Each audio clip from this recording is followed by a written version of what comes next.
Assalamualaikum warahmatullahi wabarakatuh. Alhamdulillahi rabbil alamin. Wassalatu wassalamu ala habibina wa syafi'ina wa qurrati a'yunina Muhammadin wa ala alihi wa sahbihi ajma'in. Subhanaka la ilma lana illa ma 'allamtana innaka antal alimul hakim.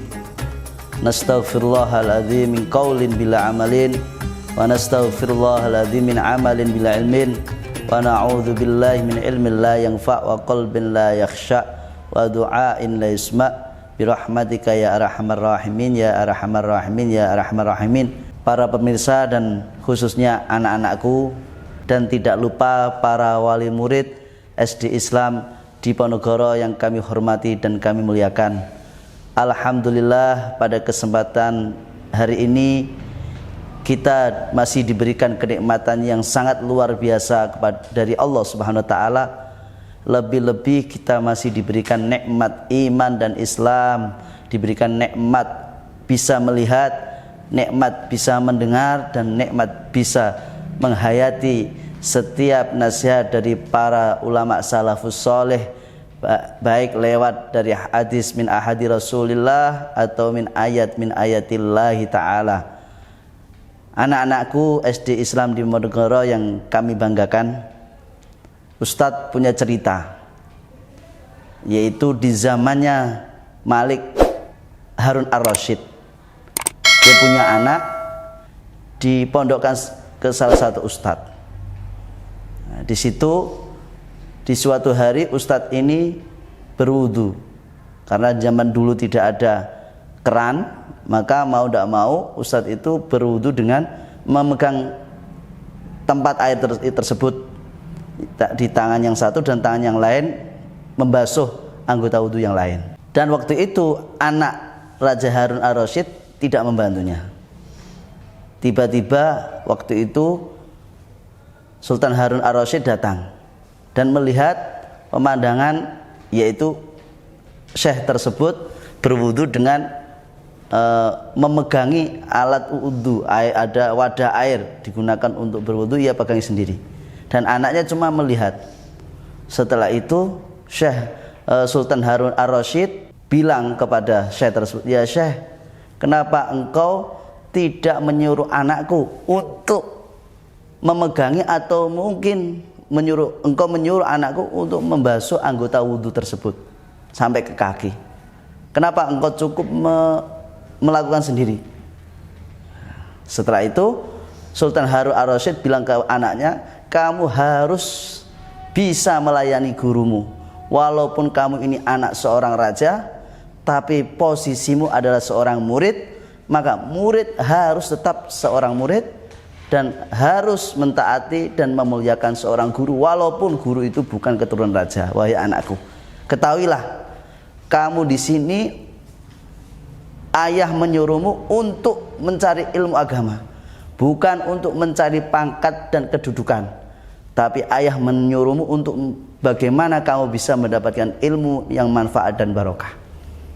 Wahai anak-anakku SD Islam di Ponorogo yang kami banggakan, dan bapak ibu kakak semua para wali murid SD Islam di Ponorogo, di dalam cerita ini kita bisa mengambil hikmah. Di situ putra Harun Ar-Rasyid adalah seorang raja, mahkota raja, sedangkan beliau saat itu mencari ilmu. Apa yang dikatakan Harun Ar-Rasyid kepada anaknya? Bahwasanya orang yang mencari ilmu tidak memandang itu anak raja, anak orang kaya, ataupun anak siapapun, yang namanya murid tetap murid. Maka dari itu seorang murid bila mana ingin mendapatkan ilmu yang manfaat barokah, harus benar-benar salah satunya yaitu bisa memuliakan seorang guru. Ibarat kata, seorang murid di dalam mencari ilmu harus sabar, baik dari ujian di dalam mencari ilmunya, ataupun sabar dalam melayani ilmu lewat melayani para guru, melayani teman-teman dan yang lain sebagainya.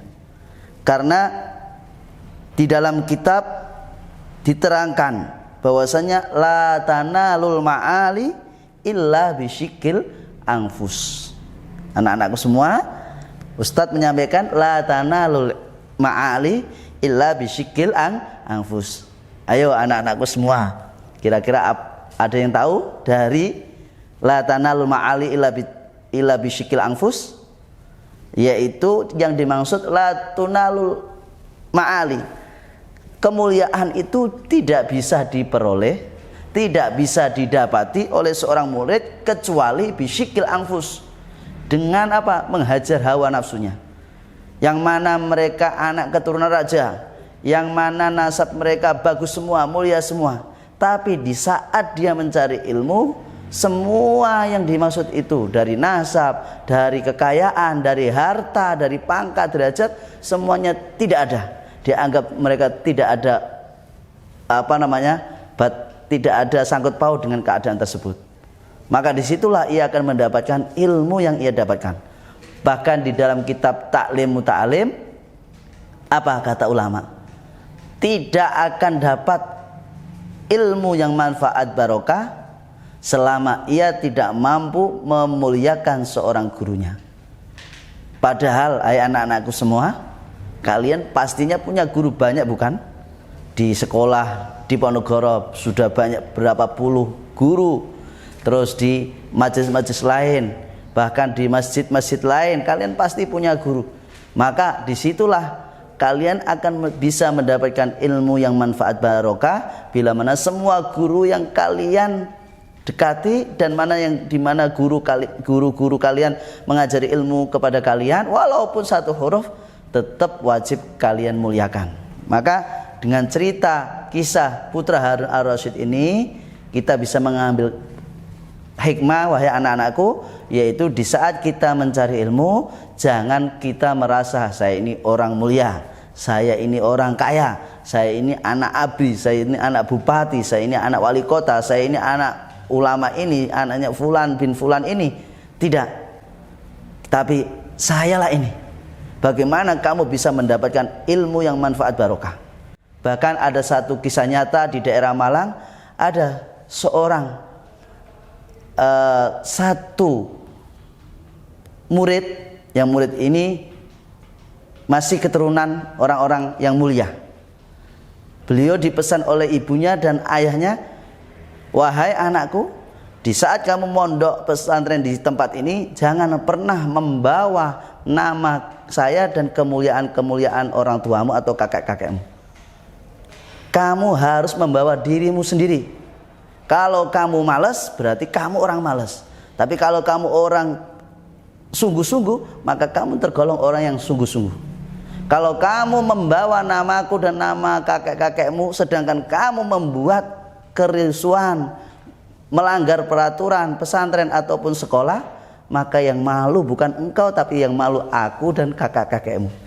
Begitu juga kalau kamu di pesantren ataupun di sekolah dengan akhlak yang baik, memuliakan gurumu dengan baik, maka secara tidak langsung namaku dan nama kakak-kakekmu akan dikenang dengan baik, hingga engkau ini akan menjadi orang yang baik pula. Maka anak-anakku, kamu mondok di tempat ini, ikuti apa perintah kiai tersebut. Ternyata apa anak-anakku SD di Islam di Ponorogo? Anak itu ternyata apa? Waktu mondoknya disuruh apa? Disuruh jaga sandalnya kiai. Disuruh jaga. Anak itu jaga sandal, mengatakan, wah ringan ini. Sehari, 2 hari, 3 hari, seminggu, 2 minggu, sebulan dia jenuh. Mosok saya mondok cari ilmu suruh megang sandal selama sebulan. Ternyata anak-anakku di Bali itu apa hikmahnya? Melatih, melayani orang, melatih kesabaran, melatih ketawaduan. Maka disitulah anak itu tersebut, Masya Allah, setelah keluar dari pesantren, dia menjadi anak yang soleh, anak yang tawadu, tidak mengunggulkan kemuliaan ayahnya atau kakeknya, sehingga dia hidup seolah-olah inilah aku. Maka dari itu kata ulama di dalam Sahihul Muslim, la yustata'u al ilmu birahatil jisim. Maksudnya apa? Ilmu ini tidak akan bisa didapat dengan apa? Bersantai-santai diri. Dalam arti dalam mencari ilmu seenaknya. Maka dia tidak akan mendapatkan ilmu. Maka dari itu anak-anakku SD Islam di Ponorogo, dimanapun kalian berada, setelah kalian lulus dari sekolah ini mau melanjutkan sekolah lain ataupun di pesantren lain, tetaplah kalian memegang, yaitu tetap bersabar dan selalu memuliakan orang-orang yang punya ilmu, sehingga nanti kalau kalian pulang akan menjadi orang yang mulia, orang yang soleh, tanpa mengandalkan dari orang tua kalian, mengandalkan keturunan kalian, atau mengandalkan kakek-kakek kalian, atau mengandalkan pangkat derajat kedudukan orang tua kalian. Maka di situ kalian akan mendapatkan ilmu yang sangat barokah. Maka anak-anakku sekalian, di dalam mencari ilmu harus penuh dengan kesabaran. Salah satunya kesabaran di mana kadang kita dimarahi oleh guru, kadang kita dibentak oleh guru, kadang kita ini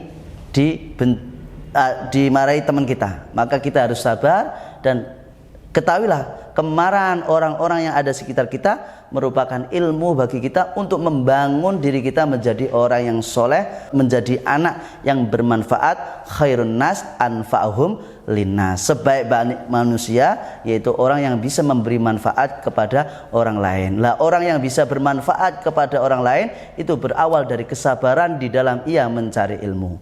Maka dari itu, ayo anak-anakku sekalian, kita berlatih bersabar sedini mungkin, sehingga nantinya kita mendapatkan ilmu yang manfaat barokah fid dini wad dunya hatal akhirah. Amin amin ya rabbal alamin.